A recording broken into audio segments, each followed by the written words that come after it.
Hello friends, कैसे हैं आप लोग। और पढ़ाई हो रही है कि नहीं हो रही है। आप लोग घर पे पढ़ें और आप अकेले ही अगर पढ़ रहे हैं, क्योंकि आजकल लॉकडाउन चल रहा है, तो जब भी आपसे पूछा जाए, जैसे क्वेश्चन मैं पूछता हूँ कि आपको समझ में आया, तो अपने आप अपने रूम में अकेले कहिए कि हाँ समझ में आ रहा है। इससे आपका डिस्ट्रैक्शन नहीं होगा, टॉपिक समझ में आया। हमने 2 लेक्चर्स में आपको कंसेप्ट ऑफ चार्ज और कूलम्ब्स लॉ समझाया था। आज हमारा तीसरा लेक्चर है vector form of Coulomb's law, जो सीबीएसई के लिए बहुत इंपॉर्टेंट टॉपिक है, इसलिए आप इसको ध्यान से सुनें। और हमको यहाँ से एक चीज़ और प्रूफ करने को मिलेगा कि हम कैसे न्यूटन्स थर्ड लॉ को डिराइव कर सकते हैं बाय द कूलम्ब्स लॉ। तो हम यहाँ से न्यूटन्स थर्ड लॉ को डिराइव भी करेंगे by the Coulomb's law. Let us see the preview is given here. This is the vector form of Coulomb's law, and this is the deduction of Newton's third law from Coulomb's law. So हम Newton's third law, that is action reaction law, को भी proof करके दिखाएंगे यहाँ से, जो आपका बहुत इंपॉर्टेंट क्वेश्चन। हमने कल आपको बताया था कि according to Coulomb's law, the force between the two charges is given by 1/4 pi epsilon 0 q1 q2 upon r square. Here the left hand side is a vector, but right hand side is not a vector quantity. That is, अगर हमको equation को सही करना है तो ये भी vector होना चाहिए, लेकिन हम इसमें खोजेंगे कि कौन सा इसमें वेक्टर बन सकता है, क्योंकि हमको वेक्टर फॉर्म जानना है। तो ये चार्जेस स्केलर होते हैं, ये आपका कांस्टेंट क्वांटिटी है, कांस्टेंट कभी वेक्टर नहीं होता है। तो आपका ये r जो पोजीशन वेक्टर है, ये आपका वेक्टर क्वांटिटी है। इसका मतलब कि r हमारे लिए ये डायरेक्शन का रोल प्ले करेगा। इसको समझने के लिए हमने एक फिगर बनाया है। सपोज आपके पास 2 चार्जेस हैं, Q1 and Q2, point charges हैं, और इनका ये ओरिजिन है। ओरिजिन के रिस्पेक्ट में इनका पोजीशन वेक्टर दिया गया R1 एंड R2। चूंकि ये दोनों चार्जेस के हेड से हेड ज्वाइंट हैं, इसलिए अगर हम इनका रिजल्टेंट निकालें तो या तो वो R12 होगा या R21 होगा। वो डिपेंड करेगा कि उसका डायरेक्शन क्या लेते हैं हम। लेकिन R12 का मतलब R1 माइनस R2 होगा, और R21 का मतलब R2 माइनस R1। नाउ सबसे ज्यादा जो कंफ्यूजिंग टर्म है, इसलिए आपको हमने यहाँ पे टिप्स में लिखा है, R12 का मतलब जानिए। R12 क्या है, एंड ये कैप लगा हुआ है। वेक्टर का बहुत इंपॉर्टेंट रोल है, इसलिए आप अगर आप वेक्टर नहीं पढ़े हैं 11th में अच्छे से, तो उसको रिकैप कर लीजिएगा।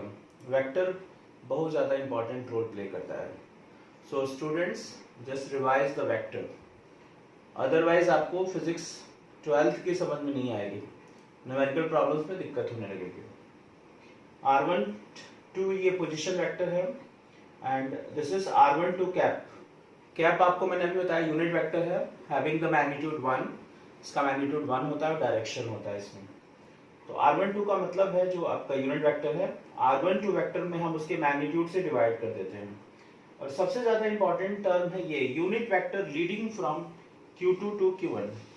इसका मतलब कि अगर हमको डायरेक्शन Q2 से Q1 की तरफ लेना होगा तो हमको R12 वेक्टर यूज करेंगे, और जब हमको R21 यूज करना होगा तो उसका डायरेक्शन Q1 से Q2 होगा। मेन इंपॉर्टेंट पॉइंट है ये आपका। This will show the direction, that is Q2 से Q1 की तरफ अगर आपको जाना है, जैसे ये Q2 से Q1 की तरफ फोर्स है, क्योंकि Q1 के कारण Q2 पर फोर्स, आपको कल भी बताए थे हम कि Q1 के कारण Q2 पर फोर्स निकालेंगे तो F1 होगा, और Q2 के कारण Q1 पर फोर्स निकालेंगे तो F12 होगा। तो हम यहाँ से समझ सकते हैं कि अगर हमको Q2 से Q1 की तरफ डायरेक्शन चाहिए, Q2 से Q1 की तरफ, तो हम इधर की तरफ आ रहे हैं तो हम F12 वेक्टर यूज करेंगे, और उस समय हमको R12 यूनिट वेक्टर यूज करना है। और जब हम Q1 से Q2 की तरफ जाएंगे तो हमको ये वेक्टर यूज करना है, R21। क्लियर, समझ में आ रहा है? और आप हमेशा समझ के पढ़िए। दूसरी चीज, आपको ये दोनों टर्म्स हमेशा याद रखना है, दिमाग में इसका कॉन्सेप्ट क्लियर करना है। नाउ हमने आपको कल बताया था कि Coulomb's According to Coulomb's law, the force is given by 1 by 4 pi epsilon 0 Q1 Q2 upon R square. Therefore, we can calculate the force on Q1 due to Q2. Q2 जो होगा Q1 को, चूंकि दोनों positive हैं, repulsion करेगा, बाहर की तरफ फोर्स लगेगा, and the name is F12. So therefore, force on Q1 due to Q2 is F12. This is 1 upon 4 pi epsilon 0 Q1 Q2. अब हमको ये जो आपका वेक्टर है R, जिसको मैंने अभी बताया, हमको ये चेकआउट करना है कि हम कौन सा वेक्टर लेंगे। तो जैसा अभी मैंने आपको बताया, आपको डायरेक्शन लेना है Q2 से Q1 की तरफ, तो आप ये वाला लेंगे, मीन्स R12 लेंगे। सो ये R12 लेंगे, तो ये आपका मैग्नीट्यूड हो जाएगा, बिकॉज वेक्टर का अगर हम स्क्वायर कर देते हैं तो ये मैग्नीट्यूड हो जाता है, और ये आपका डायरेक्शन हो गया, तो ये वेक्टर फॉर्म में चला गया। सिमिलरली उसी तरह से हम फोर्स चार्ज Q2 पे निकाल सकते हैं Q1 कारण, जो इसकी वैल्यू हो जाएगी 1 upon 4 pi epsilon 0 Q1 Q2 upon R21 whole square and R21 cap. Because R21 आप देख लीजिए, Q1 से Q2 की तरफ हम जा रहे हैं, मीन्स हमको उधर जाना है, इसलिए हम F21 को यूज करेंगे। समझ में आ रहा है? आप अगर इसको नोट करना चाहते हैं तो जल्दी से इसका फटाफट स्क्रीनशॉट ले लीजिए।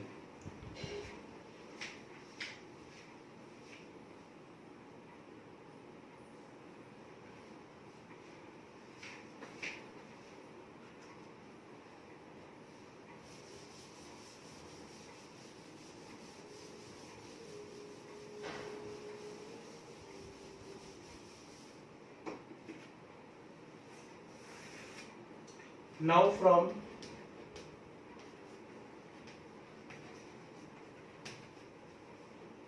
equation 2 and 3 we have, अगर हम ध्यान से देखें तो इक्वेशन 2 और 3 में आपका सारे सिमिलर टर्म्स हैं। ये R12 और R21 सिमिलर नहीं है, क्योंकि एक दूसरे के निगेटिव वेक्टर्स होते हैं, क्योंकि इनके डायरेक्शन अपोजिट होते हैं। लेकिन स्क्वायर हो गया है, तो इसलिए माइनस का स्क्वायर करने पे प्लस हो जाता है, इसलिए ये भी सेम हो गया। तो डिफरेंस किस में है? R12 एंड R21 में। आपने अभी देखा डिफरेंस इन द डायरेक्शन है। So we have R12 is equal to minus of R21। आपने वेक्टर में पढ़ा भी है कि अगर दो वेक्टर्स हैं आपके पास जिनके मैग्नीट्यूड सेम है और डायरेक्शन अपोजिट है, they are called negative vectors.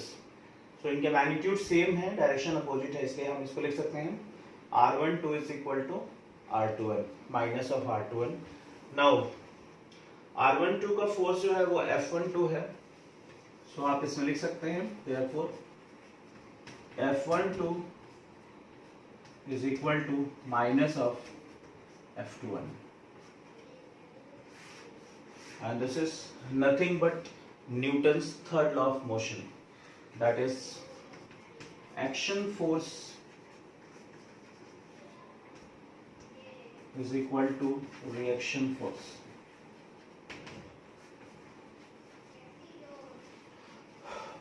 This is action force, this is the reaction force. This is the force on first charge due to the second, and this is the force on second charge due to the first, and this is the action reaction law, and which is the Newton's third law. आप फटाफट इसका screenshot ले लीजिए, और ये बहुत important question है, so just try it on rough copy. Next topic is, हम लोग पढ़ेंगे रिलेटिव परमिटिविटी। आपको जो मैंने कल बताया था उसमें हम लोगों ने एक टॉपिक पढ़ना है, उसमें कूलम्ब्स लॉ में परमिटिविटी का क्या कॉन्सेप्ट होता है, तो अभी पढ़ेंगे। जल्द से स्क्रीनशॉट लीजिए फिर हम।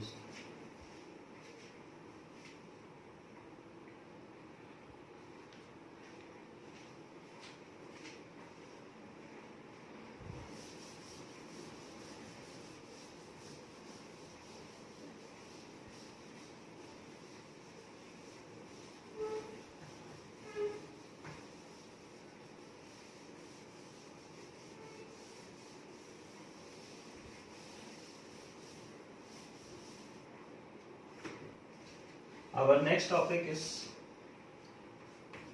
relative permittivity.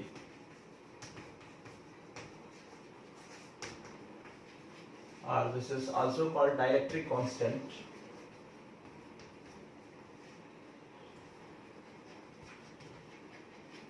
which will be denoted by K. Suppose in the previous class we will discuss that when the two charges are placed at distance, point charges are placed in a distance r in air or vacuum. This is the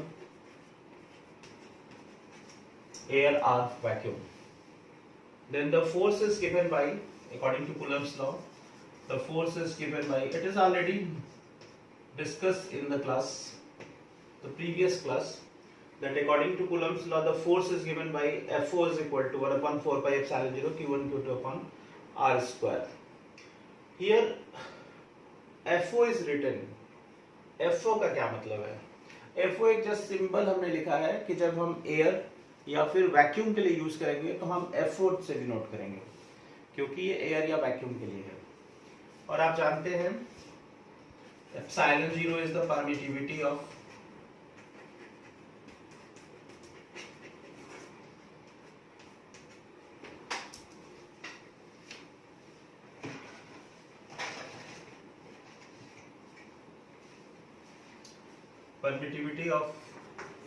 free space or vacuum.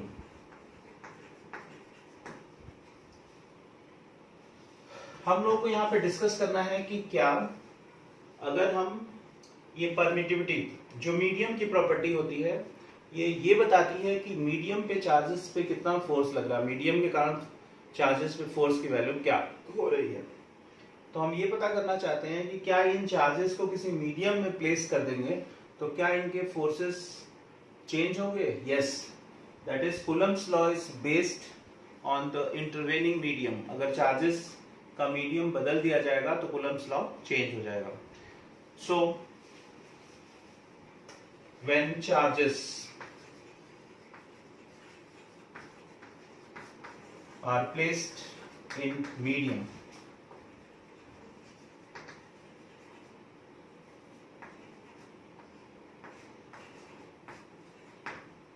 like water, mica etc. Then this is called Fm. इसको हम लोग Fm से denote करते हैं. This is 1 upon 4 pi epsilon. Now this is called epsilon. This is not epsilon 0. यहाँ पे ध्यान दीजिए, ये epsilon 0 है. Permittivity of the free space. हमने यहाँ पे केवल epsilon लिखा है. ये permittivity of the medium होता है. Q1 Q2 upon R square. Now अब हम लोग इसको, अगर आप चाहें तो हम मॉड लगा सकते हैं, क्योंकि हम अभी डायरेक्शन डिस्कस नहीं कर रहे हैं, हम मैग्नीट्यूड की बात कर रहे हैं. So you can put the mod on here. Now this is the new term permittivity of the medium. Epsilon को हम लोग यहाँ पे permittivity कहते हैं,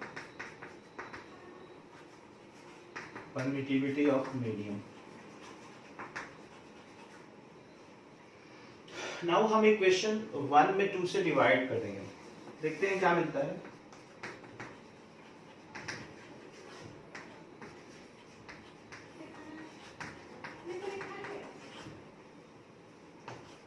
This is Fo upon Fm. You can see that all the terms, that is Q1 Q2 upon R square and Q1 Q2 upon R square, get cancelled and we get 1 upon 4 pi epsilon 0 divided by 1 upon 4 pi epsilon. So 1 upon 4 pi epsilon 0 divided by 1 upon 4 pi epsilon. So you get Fo upon Fm is equal to epsilon upon epsilon 0. This is the important term, that is epsilon upon epsilon 0. This is called epsilon r. This is called relative permittivity and it is also called K, dielectric constant. ये आपका dielectric constant मिल जाएगा. और ये जो term है इसको relative